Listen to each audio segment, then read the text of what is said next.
Hello everyone, welcome to Smart Study channel. So this is another lecture in our series of MHI 9 IGNOU MA history.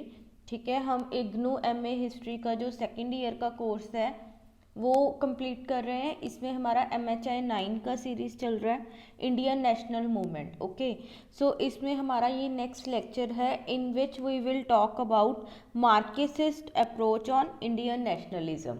जो Indian nationalism था उस पर Marxist historians ने क्या अपने जो है व्यूज़ रिप्रेजेंट करे हैं. ठीक है, तो हम उसको डिस्कस करेंगे. ये अभी हम इग्नू की सीरीज़ में कवर कर रहे हैं, but this is very important topic with respect to UPSC also. ठीक है, यूपीएससी स्टेट सिविल सर्विसेज, अगर आपका वहाँ पे जैसे ऑप्शनल होता है हिस्ट्री, ठीक है, उसमें भी काफ़ी इम्पॉर्टेंट है. ठीक है, तो चलिए फिर हम स्टार्ट करते हैं इसको. Marxist approach on Indian nationalism. अब देखिए, मार्क्सिस्ट अप्रोच जो होती है उसमें हम बात करेंगे बेसिकली क्लासेस की टर्म्स में. ठीक है, प्रोडक्शन की टर्म्स में. ठीक है, मींस ऑफ प्रोडक्शन हो गया, क्लासेस जैसे इकोनॉमिक क्लासेस, ठीक है, मिडिल क्लास, लोअर क्लास. अब ठीक है, उस टर्म्स में हम बेसिकली बात करेंगे. इससे पहले हमने नेशनलिस्ट पर्सपेक्टिव देखा था, right, and colonialist perspective of Indian nationalism. अगर आपने वो लेक्चर्स नहीं देखे तो पहले आप वो देख लीजिए, आपको एक बेस बन जाएगा. बिकॉज देखिए, ये जो मार्क्सिस्ट है ना, ये कहीं ना कहीं कुछ कुछ चीज़ें उनकी जो कॉलोनियलिस्ट हैं एंड नेशनलिस्ट हैं, दोनों ही जो इंटरप्रिटेशंस हैं उनमें कुछ कुछ चीज़ों को ये क्रिटिसाइज़ करते हैं, ये एक्सेप्ट नहीं करते.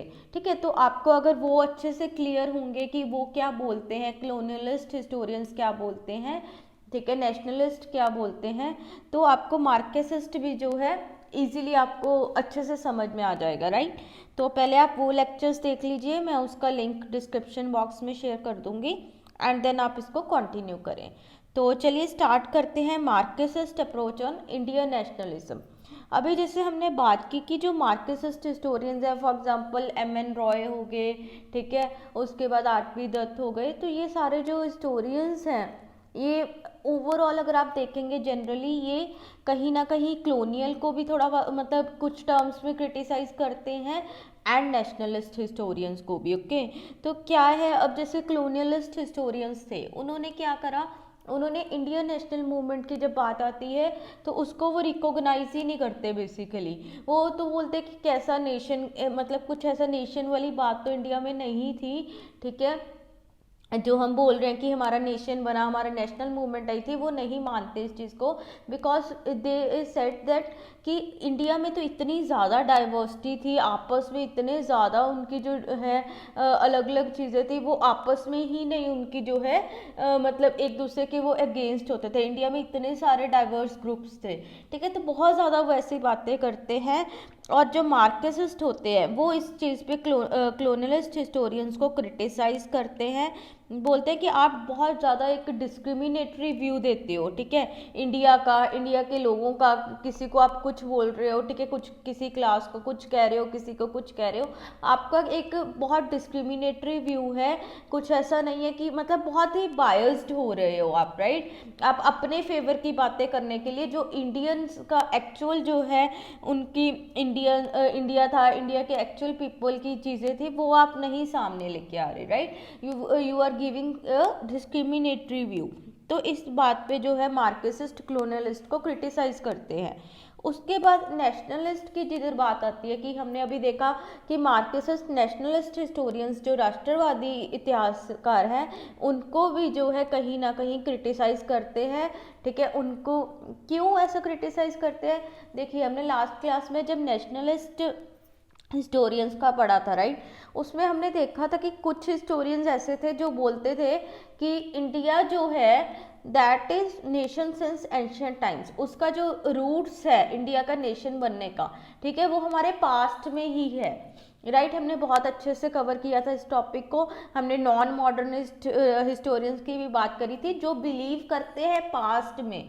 ठीक है, तो इस चीज़ को क्रिटिसाइज करते हैं Marxist historians. Because Marxist historians क्या बोलते हैं कि भाई जो इंडियन नेशनल मूवमेंट थी, ठीक है, तो उसका भी इम्पॉर्टेंट रोल था इंडियन नेशनलिज्म में। और जो फिर और इकोनॉमिक फैक्टर्स थे, ठीक है, अलग अलग फैक्टर्स जो वर्क करे इंडियन नेशनल मूवमेंट में, आप उसको तो निगलेक्ट कर रहे हो, ठीक है।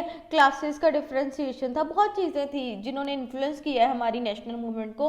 आप सिंपली अगर ये बात कर देते हो कि हमारा तो भाई पास से ही था, तो इस तरह से तो आप जो ये सारे फैक्टर्स हैं इनको कहीं ना कहीं निगलेक्ट कर रहे हो, ठीक है, इनको आप कंसीडर ही नहीं कर रहे। इस बात पे जो मार्क्सिस्ट है वो नेशनलिस्ट हिस्टोरियंस को भी क्रिटिसाइज करते हैं, ठीक है।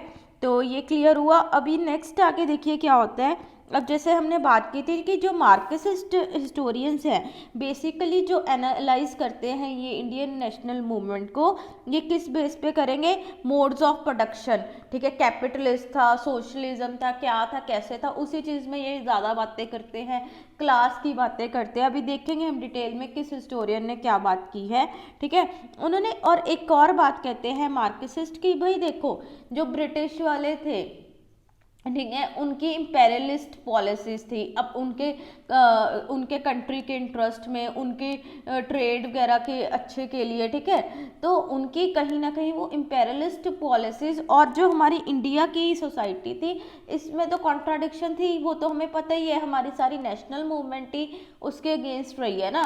जो ब्रिटिश की इम्पेरियलिस्ट पॉलिसीज थी उनका था कि हाँ हमें मैक्सिमम प्रॉफिट गेन करना है, हमारी नेशनल जो मूवमेंट है उसको फाइट कर रही थी, ठीक है। तो ये तो बोलते ही हैं, बट ये क्या बोलते हैं कि इसके साथ साथ एट द सेम टाइम, ठीक है, हमारे इंडिया में खुद में जो है अलग अलग क्लासेस थी, उनमें कॉन्ट्राडिक्शन थी, ठीक है, upper class, middle class, lower class, ठीक है, यहाँ पे इंडिया में भी ऐसे क्लासेस थी और उनमें भी डिफ्रेंसिएशन थी।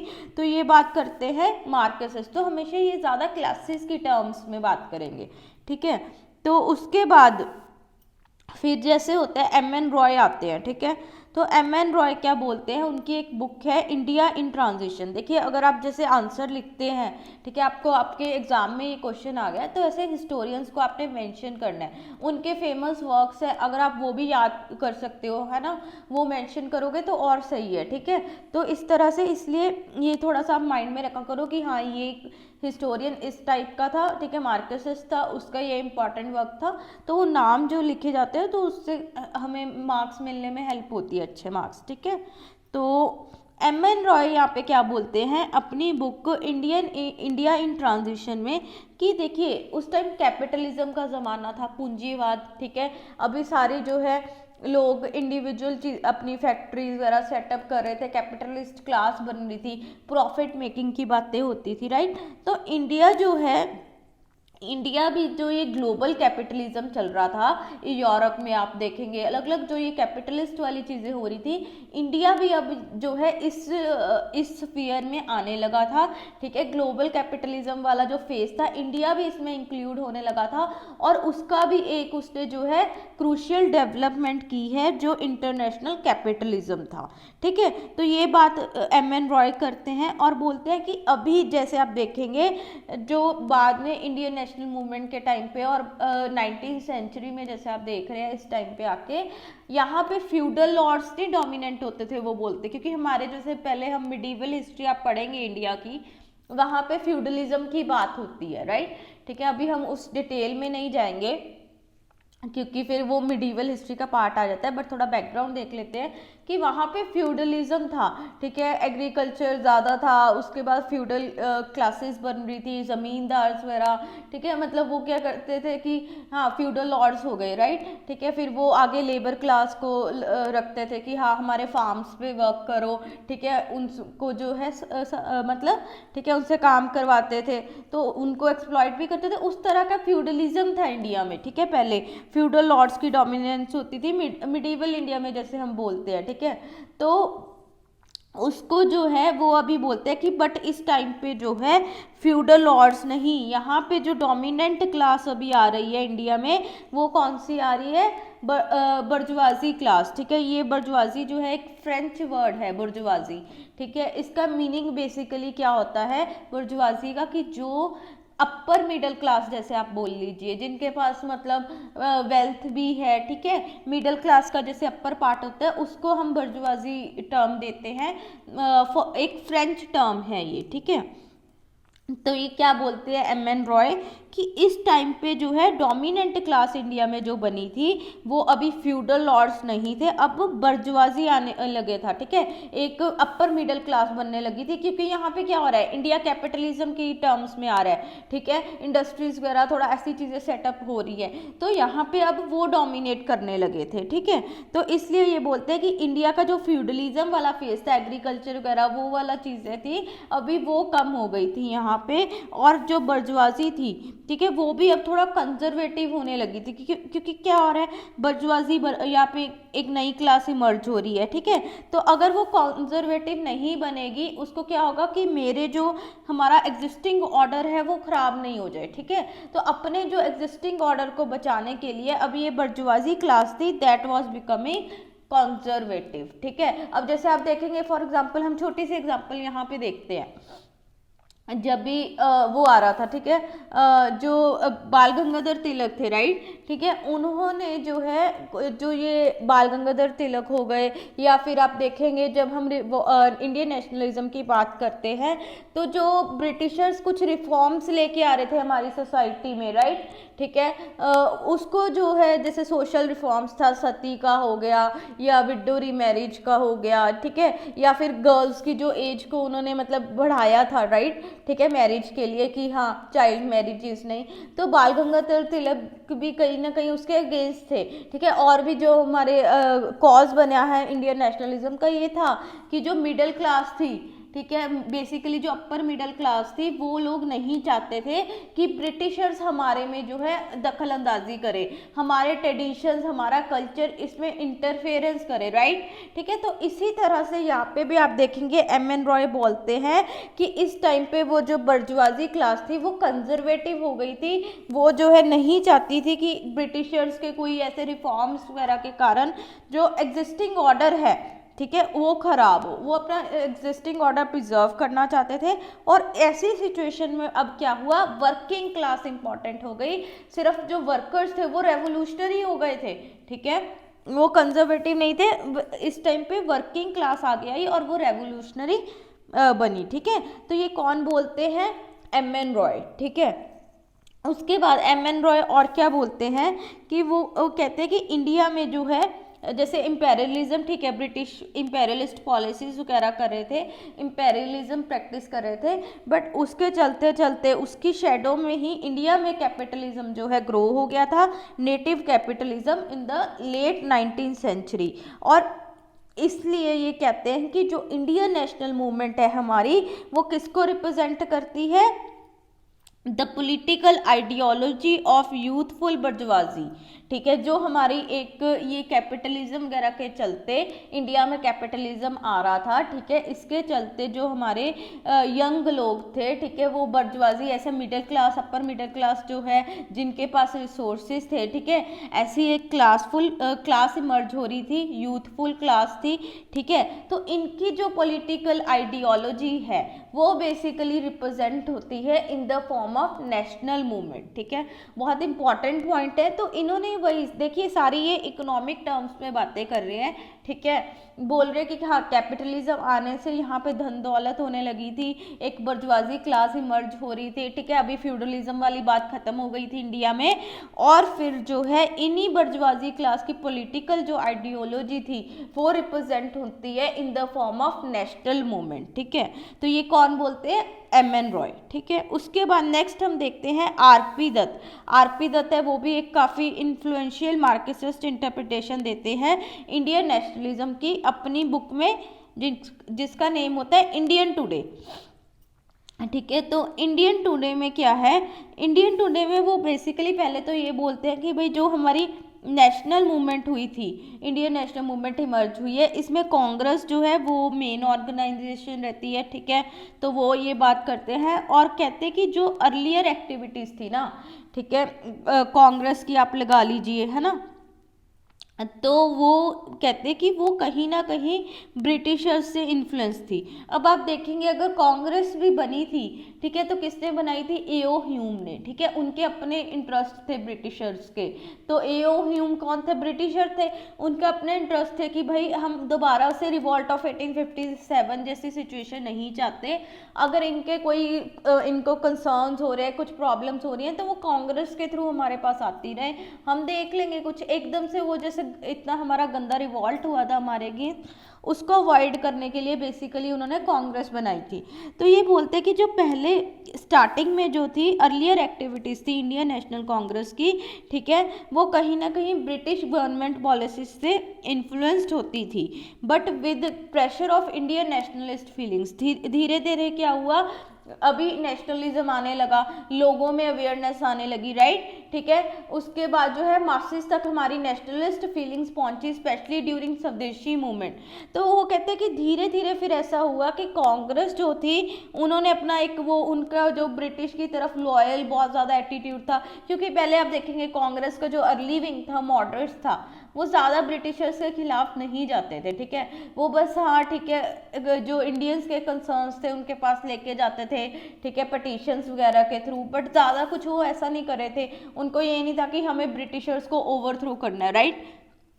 तो उन्होंने बोला आरपी दत्ते कि धीरे धीरे ये तो जो थी नेशनलिस्ट फीलिंग्स मासिस के मंग राइज हुई, जिसने कांग्रेस पे प्रेशर डाला, और उसने अपना जो है लॉयलिस्ट एक उसका एटीट्यूड था ब्रिटिश की तरफ, ठीक है, एक उनकी ज़्यादा वफादारी थी, उसको जो है उन्होंने गिव अप कर दिया, ठीक है, और नेशनल रोल को अडॉप्ट किया, ठीक है। तो ये तो पहले वो थोड़ा कांग्रेस के बारे में बताते हैं। उसके बाद वो क्या बोलते हैं कि ये जो कांग्रेस थी और इंडियन नेशनल मूवमेंट थी, बिकॉज कांग्रेस ही मेनली जो है लीड करती है इंडियन नेशनल मूवमेंट को, ठीक है, मेन स्ट्रीम में कांग्रेस ही रहती है। तो कहते हैं कि इनका जो क्लास बेस था ना वो ओवर द टाइम चेंज हुआ है, ठीक है, कैसे चेंज हुआ है, कौन कौन से फेजेस बताते हैं ये, ठीक है। जैसे ये बोलते हैं कि स्टार्टिंग में क्या होता है, in the beginning initial years पहले क्या था, बिग बर्जवाजी क्लास थी। फॉर एग्जाम्पल लैंड ओनर्स, जो प्रोग्रेसिव बड़े बड़े लैंड ओनर्स थे, ठीक है, ज़मींदार जो बहुत ज़्यादा प्रोग्रेसिव थे, ठीक है। उसके बाद जो नए इंडस्ट्रियल बर्जवाजी आ रहे थे, अब हमने बात की कैपिटलिज्म की, एम.एन. रॉय बोलते हैं, तो जैसे बोलते हैं कि इंडस्ट्रीज वगैरह आ रही थी, एक नई बर्जवाजी जो है इमर्ज हो रही थी, ठीक है। तो वो हो गए वेल टू डू इंटेलेक्चुअल्स, जो हमारी इंटेलेक्चुअल वर्किंग इंटेलेक्चुअल क्लास थी, पढ़ी लिखी, जो थोड़ा ऐसा वेस्टर्न एजुकेशन से इन्फ्लुएंस थे, ठीक है, और फिर जो है वो वेस्टर्न प्रोग्रेसिव रिफॉर्म्स की बात करते हैं, लिबर्टी की बात करते हैं, ठीक है, राजा राम मोहन रॉय लगा लीजिए। तो इस तरह के जो है वेल टू डू इंटेलेक्चुअल्स थे। तो बोलते हैं कि ये बिग बर्जवाजी की, जो बड़ी बर्जवाजी की क्लास थी, अमीर लोग, थोड़े से वेल टू डू वेल्दी, ठीक है, इनका था इनिशली, ठीक है। उसके बाद before the first world war आप देखेंगे, ठीक है, धीरे धीरे क्या हुआ, फर्स्ट वर्ल्ड वॉर तक जाते जाते अर्बन पैटी बर्जवाजी जो क्लास है वो इन्फ्लुएंशियल बन जाती है। अब अर्बन पैटी बर्जवाजी क्या था कि जो अर्बन एरियाज में बर्जवाजी क्लास थी, जो आप देखेंगे लोअर और मिडिल क्लास के बीच में आती है, राइट, ठीक है, लोअर एंड मिडिल क्लास के बीच में, ठीक है, ये वाले जो है इनको हमने क्या कहा, इसको क्या टर्म दी गई है, पैटी बर्जवाजी, ठीक है। जो तो बिग बर्जवाजी हो गए वो तो अपर मिडिल क्लास के उसमें आ गए, ठीक है, फिर जो कैटेगरी में लोअर और मिडिल के बीच में जो थोड़ा सा मिडिल क्लास की तरफ होते हैं उसको क्या बोल देते हैं, पैटी बर्जवाजी, ठीक है। तो इन्होंने बोला धीरे धीरे ये जो कांग्रेस का बेस था, इंडियन नेशनल मूवमेंट का बेस था, दैट हैज़ चेंज्ड, ठीक है, चेंज हुआ ये।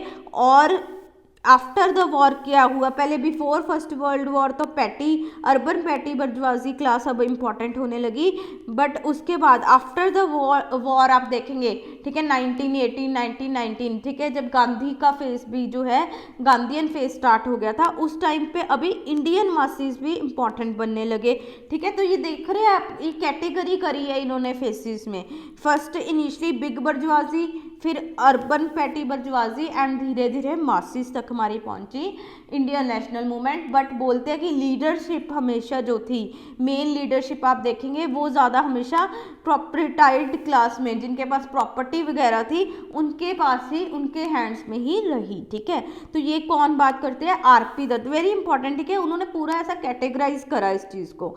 और फिर वो थोड़ा सा गांधी जी जो हैं उनको भी क्रिटिसाइज करते हैं आरपी दत्त थोड़ा। वो बोलते हैं कि ये गांधी जी जो थे वो मास्कर थे ऑफ बर्जुआजी। ठीक है, जो ये बर्जुआजी क्लास थी उसको रिप्रेजेंट करते थे, कहीं ना कहीं इस उनको सिंबलाइज करते थे। ऐसा क्यों बोलते हैं? वो बोलते हैं कि जैसे एनसीएम विड्रॉ हुआ, ठीक है, सीडीएम भी बीच में जैसे उन्होंने विड्रॉ किया था, तो ये कहीं ना कहीं उन्होंने इसलिए किया था कि मासिस जो थे, लोग थे बहुत ज़्यादा अभी मतलब मिलिटेंट, ऐसे थोड़ा सा, जैसे गांधी जी भी बोलते हैं कि वायलेंस होने लग गया। हमने तो नॉन वायलेंस की बात की थी, राइट? चोरी चोरा इंसिडेंट आप सबको पता है जब मॉडर्न हिस्ट्री पढ़ते हैं। तो ये बोलते हैं कि मासिस कहीं ना कहीं मिलिटेंट वाले में, वायलेंट वाले जोन में थे, और वो प्रॉपर्टी क्लासेस को भी जो है थ्रेटन कर रहे थे। तो इसलिए जो है गांधी जी ने एनसीएम को विड्रॉ किया। तो कहीं ना कहीं ये बोलते हैं कि गांधी जी बर्जुआजी क्लास को ही ज़्यादा रिप्रेजेंट करते थे, उनको ही जो है सिंबलाइज करते थे। ठीक है, मास्कर थे वो बर्जुआजी क्लास के।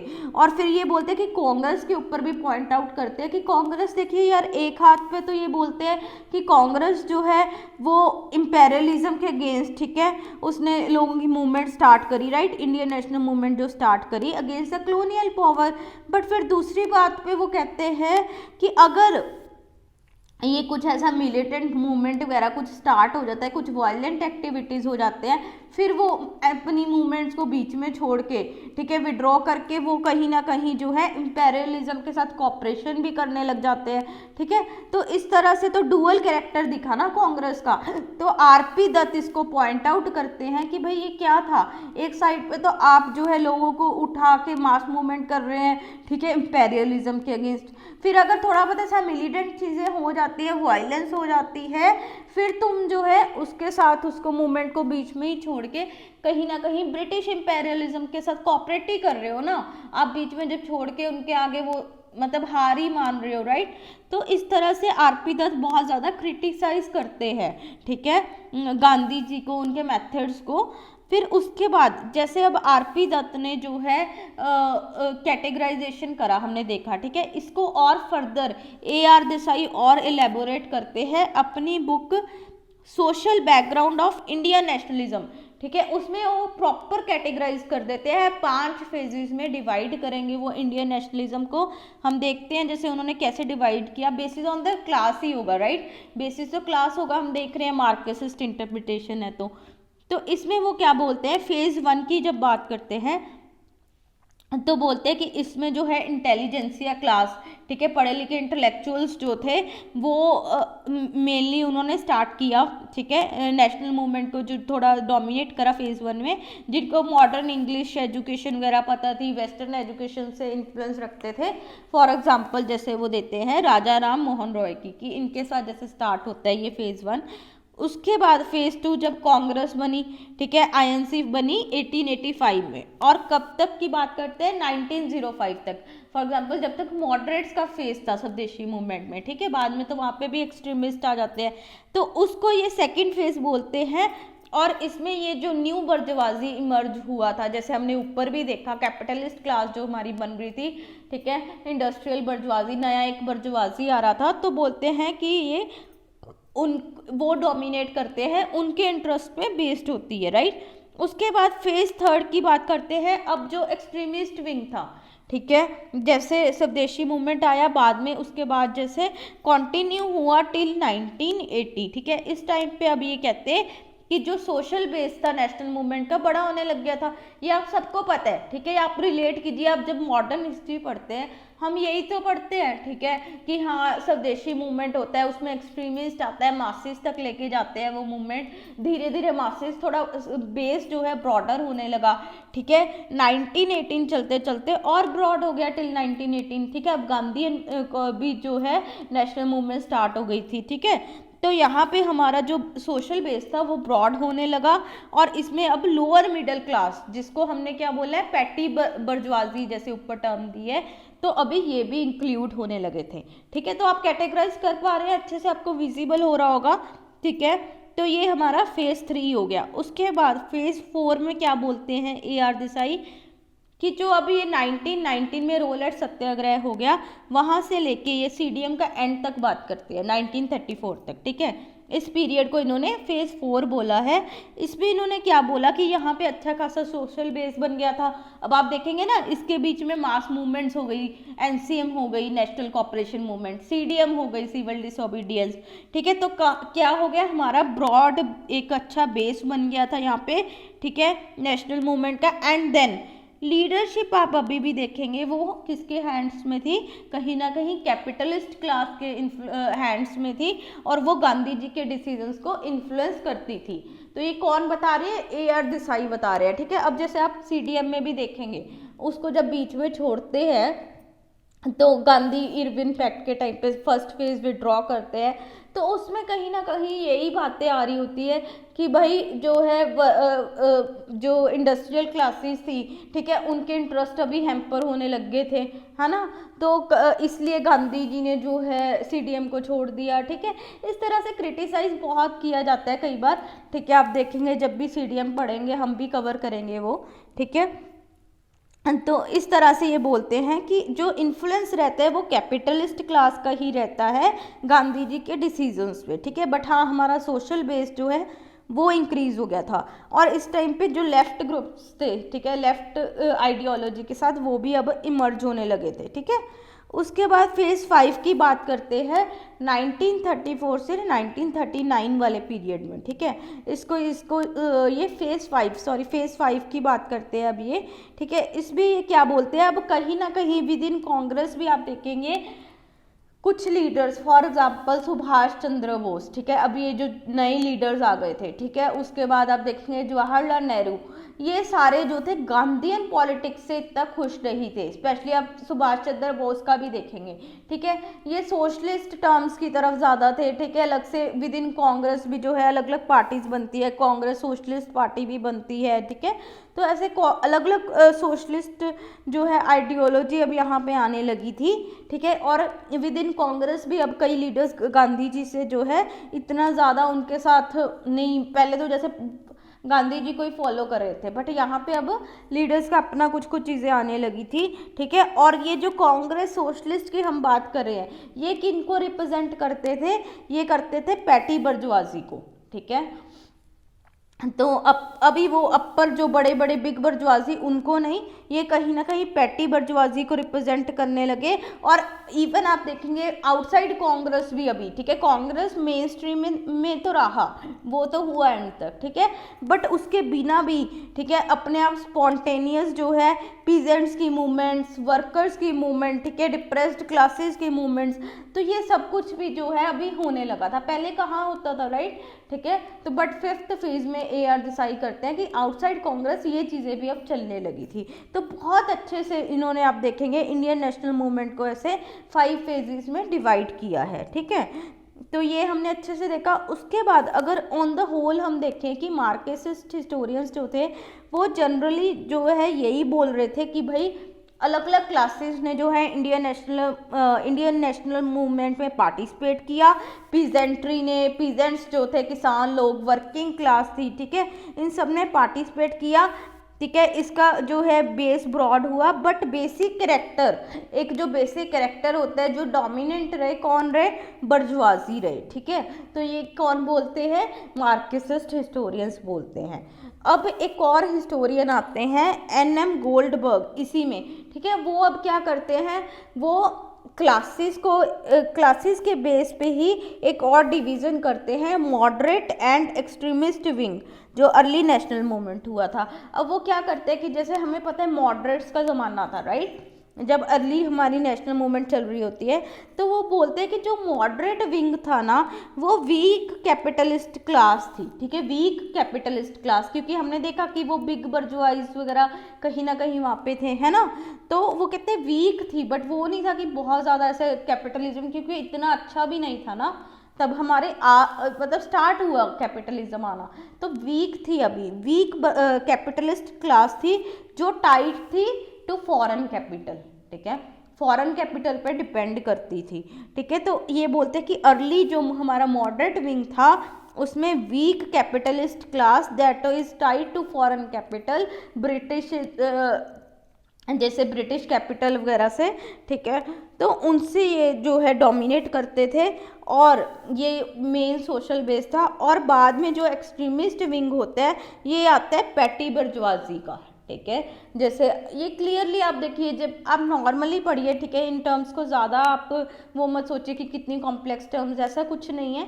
आप सिंपल रिलेट करिए कि मॉडरेट जो कांग्रेस थे, ठीक है, उसमें ज़्यादा यही होते थे कि बिग लैंड ओनर ज़मींदार्स हो गए, या अब ये जो इंडस्ट्रियलिस्ट बनने लगे थे, ठीक है, ऐसे ऐसे होते थे। मार्क्सिस्ट वगैरह ज़्यादा नहीं होते थे। लोअर मिडिल क्लास जो वाली चीज़ है वो नहीं इतनी होती थी। वो कब हुई? एक्सट्रीमिस्ट के टाइम पे हुई, ठीक है। तो उसको हमने इन्होंने टर्म दी पैटी बर्जुआजी, जो एक्सट्रीमिस्ट वाले थे। मॉडरेट को इन्होंने जो है वीक कैपिटलिस्ट का नाम दे दिया, ठीक है। तो इस तरह से एनएम गोल्डबर्ग भी जो है एक डिस्टिंक्शन देते हैं। उसके बाद ये सब कुछ हुआ, हमने अच्छे से कवर किया किसने क्या बोला।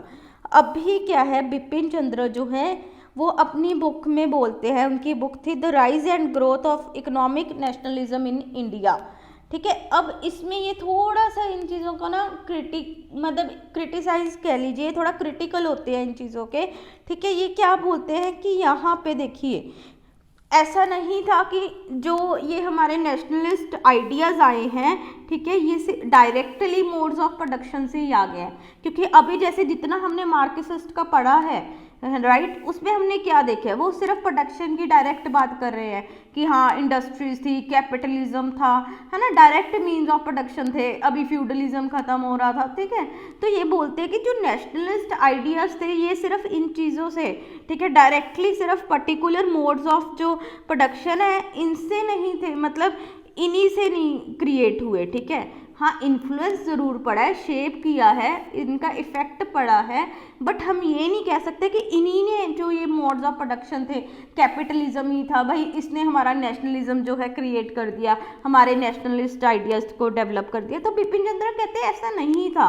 यहाँ पे ये कहते हैं बहुत ज़्यादा रिस्ट्रिक्टिव जो व्यू दिया हुआ है, एक ये बस चीज़ पे जैसे रिजिड हो रहे हैं कि हाँ भाई कैपिटलिज्म था उसी के कारण हुआ, इम्पेरियलिज्म, ऐसा नहीं, और भी चीज़ें थी।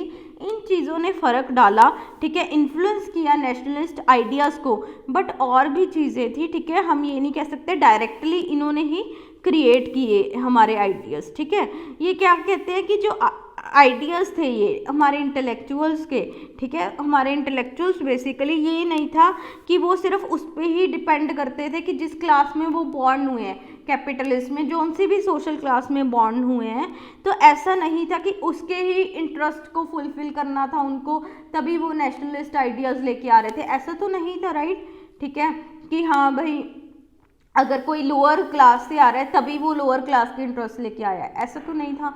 क्योंकि जो हमारे लीडर्स आए हैं, ठीक है, अब जैसे एक्सट्रीमिस्ट की बात ही आप कीजिए, ठीक है, तो जो एक्सट्रीमिस्ट आए हैं लीडर्स, वो सारे सबको रिप्रेजेंट करने की कोशिश करते थे। हाँ, अर्लियर थोड़ा ऐसा हुआ कि अपर क्लास तक जो है, अपर मिडिल क्लास तक हमारी मूवमेंट थी लिमिटेड, बट लेटर ऑन तो ऐसा नहीं था, ठीक है। अब बाद में गांधी जी भी आए, इन्होंने भी मार्क्सिस्ट को लिया, राइट। तो ये बोलते हैं कि ऐसा नहीं था कि आप सिर्फ बोलेंगे कि डायरेक्टली जो मोड्स ऑफ प्रोडक्शन थे उन्होंने क्रिएट करा है, और उसके बाद जो हमारे इंटेलेक्चुअल्स हुए हैं, ठीक है, तो वो सिर्फ जिस क्लास से बिलोंग करते हैं उसी के नैरो इंटरेस्ट के बेस पे नेशनल मूवमेंट क्रिएट कर रहे हैं, ऐसा कुछ नहीं था, ठीक है। उनकी और भी कॉन्शियसनेस थी, उनकी नेशनल कॉन्शियसनेस थी, पेट्रियोटिज्म था, ठीक है, वो भी जो है गाइड करते हैं हमारे इंटेलेक्चुअल्स को, ठीक है। सिर्फ ये नहीं था कि उनके पर्टिकुलर कुछ इंटरेस्ट थे, क्योंकि ये बात आप देखेंगे ये कॉलोनियलिस्ट हिस्टोरियंस ने बात की हुई है कि भाई ये जो एलाइट क्लास जो है आ रही थी, ठीक है, उस टाइम पे, तो इनके खुद के सेल्फिश इंटरेस्ट थे, उसको फुलफिल करने के लिए इन्होंने इंडियन नेशनल मूवमेंट का नाम दे दिया, राइट। बट ऐसा नहीं था, बिपिन चंद्र बोलते कि नहीं, उनकी खुद की कॉन्शियसनेस थी, उनका खुद के जो है आइडियाज थे ऑफ लिबर्टी, ठीक है, ऐसे ऐसे अलग अलग फ्रीडम के आइडियाज थे, उन्होंने उनको इन्फ्लुएंस किया। उनका ये नहीं था कि हमारे कुछ सेल्फिश पर्टिकुलर इंटरेस्ट हमारी क्लास के फुलफिल हो जाए, ऐसा नहीं था। तो गांधी जी बिपिन चंद्र बोलते हैं कि ये बहुत ज़्यादा एक रिस्ट्रिक्टिव आप व्यू पॉइंट दे रहे हैं, ठीक है। तो इस तरह से ये बोलते हैं कि जो हमारी नेशनल मूवमेंट थी, ठीक है, ये क्लासेस वगैरह की बात, ठीक है, ये सही है कि इनको रिप्रेजेंट करते हैं, इनसे इन्फ्लुएंस होते हैं, बट एक ये आइडियोलॉजिकल लेवल पे था, ठीक है। ये ऐसा नहीं था कि अपने पर्सनल गेन्स के लिए कुछ था, इस तरह से नहीं था, ठीक है। तो ये थोड़ा रियल सेंस बताते हैं नेशनल मूवमेंट की। और फिर ये बात करते हैं अब, जैसे आरपी दत्त ने क्या बोला कि हाँ भाई मिलिटेंट हो जाती थी, गांधी जी जानबूझ के जो है प्रॉपर्टी क्लासेस के जो है उनको इंटरेस्ट को बचाने के लिए, ठीक है, नेशनल मूवमेंट्स को विड्रॉ कर देते थे। तो इस चीज़ को बिपिन चंद्र कैसे बोलते हैं? बिपिन चंद्र कहते हैं कि ये जो अप्रोच थी पीसफुल एंड ब्लडलेस अप्रोच, ठीक है, पीसफुल एक इनकी अप्रोच थी स्ट्रगल की, नेशनलिस्ट लीडरशिप ने ली, ठीक है।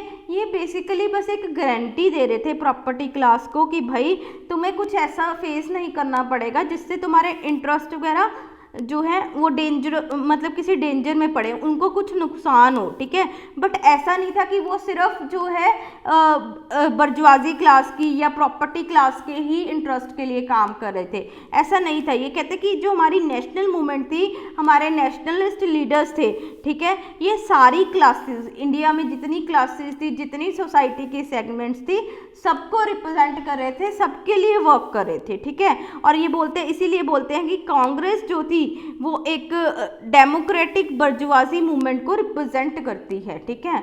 तो जिसमें सबके इंटरेस्ट को फुलफिल करने की बात थी, इट इज नॉट जस्ट कि वो बर्जुआजी क्लास को थे, क्योंकि आरपी दत्त देखिए मतलब जब गांधी जी को क्रिटिसाइज करा, उन्होंने क्लियरली ये बोला कि ये जो प्रॉपर्टी क्लास थी, ठीक है, बर्जुआजी क्लास थी, उनके मास्कट थे, उनको ही रिप्रेजेंट करे थे।